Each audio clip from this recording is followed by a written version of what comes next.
Welcome to my channel.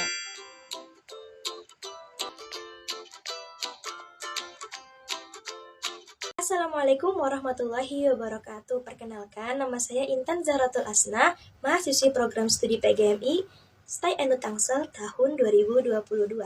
Dalam kesempatan kali ini, izinkan saya untuk menjelaskan secara singkat apa yang sudah saya pahami mengenai pembelajaran ilmu tauhid yang sudah diajarkan pada pertemuan minggu kemarin.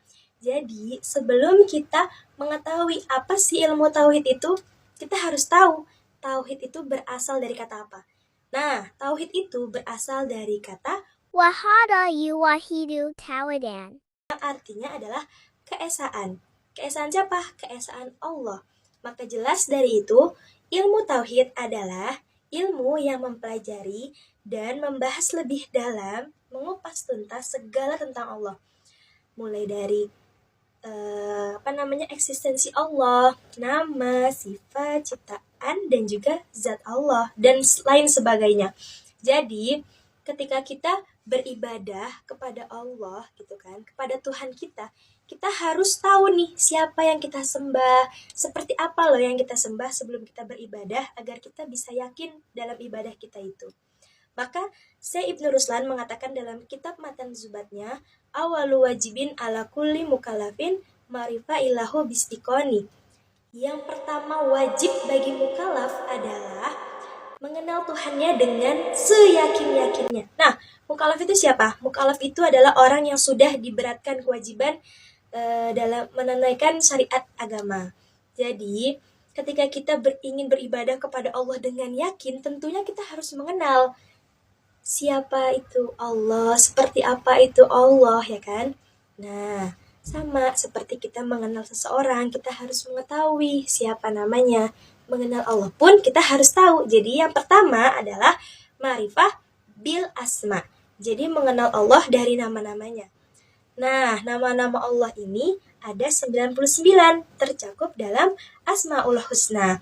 Dari Huwallahul ladzi la ilaha illahur ar-rahmanu sampai as-sabur. Fakta menariknya, di dalam tubuh manusia ini ada bentuk lafaz Allah loh, sebagai bukti bahwa kita ini memang ciptaan Allah. Kita perhatikan jari kita, ini bentuk alif, ya kan? Ini lam. Ketika kita tekuk huruf hu, ya kan? Jadi seperti huruf hu. Bukan cuma di situ saja, tapi kita bisa lihat juga dari garis tangan kita. Ini kita lihat angka 18, ya kan? Yang sebelah sini 81, ya kan? Nah, seperti itu. Ketika kita gabungkan, berjumlah 99, sama seperti asma Allah. Setelah kita mengenal nama-nama Allah, ada pepatah mengatakan bahwa tak kenal maka tak sayang. Maka dari itu kita mengenal sifat-sifat Allah, yaitu ma'rifah bisifah. Nah, dalam konsep akidah Ahlussunnah wal Jamaah dikenal dengan sebutan akidatul khamsin. Jadi, 50 ini dibagi-bagi. 20 itu sifat wajib bagi Allah, 20 sifat mustahil bagi Allah, 1 sifat jaiz bagi Allah, yaitu fi'lu kulli mumkinin aw tarkuha. Nah, yang 9 ini adalah 9 akidah atau yang dikenal dengan akidatul tis'ah. Sebagai makhluk ciptaan Allah, kita diberikan kelebihan bisa melihat, bisa mendengar, bisa merasakan, ya kan? Nah, Allah sebagai pencipta kita, Allah maha melihat, Allah maha mendengar, dan Allah maha merasakan. Karena Allah itu raja di raja, raja di atas seluruh raja. Setelah kita mengenal sifat-sifat Allah, kita lanjut mengenal ciptaan-ciptaan Allah. Singkatnya seperti ini. Ketika kita melihat sebuah karya atau sebuah benda seperti buku ini, misal, kita pasti yakin bahwa buku ini ada penciptanya, bahwa ada yang menciptakan buku ini. Sama seperti ketika kita melihat Gunung yang besar, kita melihat pelangi yang indah, bahwa di belakang itu semua ada penciptanya. Sama seperti diri kita, kita ada yang menciptakannya. Tapi Allah adalah tidak diciptakan, Allah tidak beranak, dan Allah tidak diperanakan. Allah berdiri dengan zatnya sendiri. Nah, sudah tahu bukan sifat-sifat, nama, dan juga ciptaan-ciptaannya nih? Setelah itu, kita mengenal Allah dengan zatnya. Bagaimana zat Allah? Allah itu adalah tidak sama seperti makhluknya. Karena Allah yang menciptakan makhluk, tidak mungkin sama. Allah adalah Khalik. Allah itu laisa kamislihi syai'un, tidak ada sesuatu yang menyerupainya. Maka dari itu wajib hukumnya untuk kita percaya dan beriman kepada Allah secara zatnya. Allah itu tidak serupa dengan makhluk karena Allah yang menciptakan makhluk.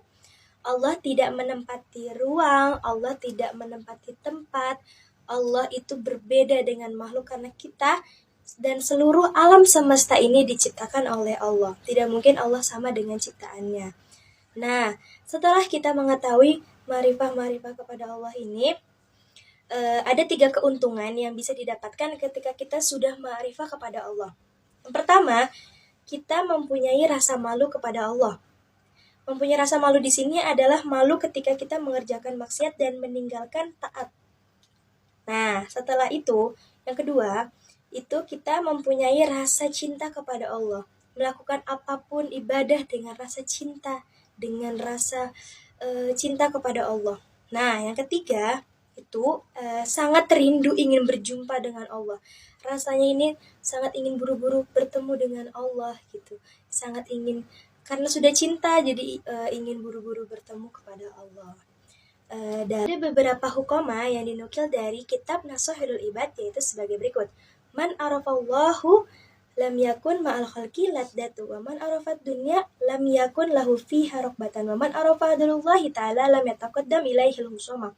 Yang artinya, barang siapa yang mengenal kepada Allah, maka tidak ada kenikmatan ketika bergaul kepada makhluknya Allah.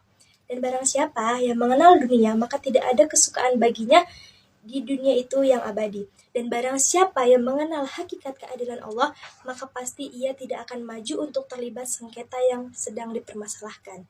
Dan Imam Hasan Al-Basri radhiyallahu anhu mengatakan, barang siapa yang mengenal Allah, maka ia akan mencintai Allah. Dan barang siapa yang mengenal dunia, maka ia akan membencinya. Dan Imam Syafi'i radhiyallahu anhu mengatakan dalam syairnya, dunia tiada lain hanyalah bangkai yang dihias menjadi rebutan anjing-anjing rakus. Jika engkau menjauh, maka engkau akan selamat dari para pengintainya. Namun, bila engkau ikut berebut, engkau akan bersaing dengan anjing-anjing rakus itu. Betapa pentingnya kita mempelajari ilmu ini. Kita mengenal Allah, karena ini akan berkaitan dengan kehidupan sehari-hari kita. Dan kita akan merugi jika kita tidak ma'rifah kepada Allah. Mungkin hanya itu yang bisa saya sampaikan. Kurang lebihnya saya mohon maaf karena saya masih dalam tahap pembelajaran. Wabillahi taufiq wal hidayah. Assalamualaikum warahmatullahi wabarakatuh. Terima kasih sudah menonton.